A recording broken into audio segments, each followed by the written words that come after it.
click this download button after you purchase it and download the folder from G Drive. Then copy and paste this folder somewhere on your computer. This is the extension code, and now we just need to load it into Chrome. At this point, you can continue following this video or follow the written instructions included in the folder.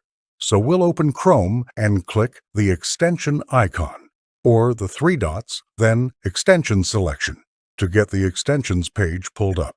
In the upper right, we need to toggle on Developer Mode. Then click the Load Unpacked button in the upper left. Now just select the folder that we downloaded and click Open. That's it.